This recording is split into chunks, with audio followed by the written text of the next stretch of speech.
Hi, welcome to our channel. Revanth Reddy మొదటి సంతకమే miss అయిందా? మొదటి ప్రమాణమే గంగలో కలిసిపోయిందా?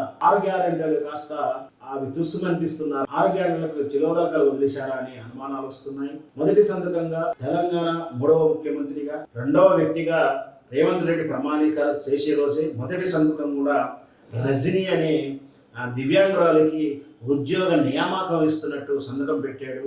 ఆ నియామకము తాత్కాలిక కాంట్రాక్ట్ బేస్ ఉద్యోగం అని తెలుస్తుంది.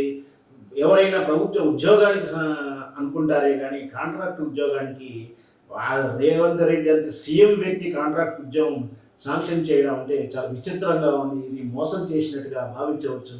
ఆమెకు ఉద్యానవనాల శాఖలో పని ఇచ్చినట్టుగా తెలుస్తుంది. అది కూడా కాంట్రాక్ట్ బేస్డ్ ఇచ్చాడు.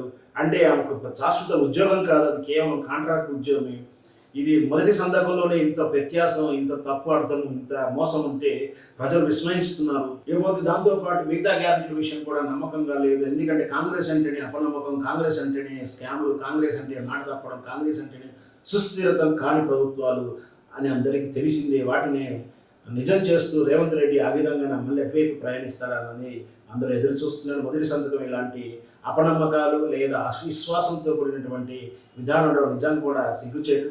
నిజంగా ఈ వార్త నిజమైతే, అది కాంట్రాక్ట్ బేస్ ఉద్యోగం అయితే నిజంగా కూడా అమ్మాయికి మోసం చేయడం కాదు, యావత్ తెలంగాణ ప్రజలందరికీ కూడా మోసం చేసినట్టుగా భావించారు.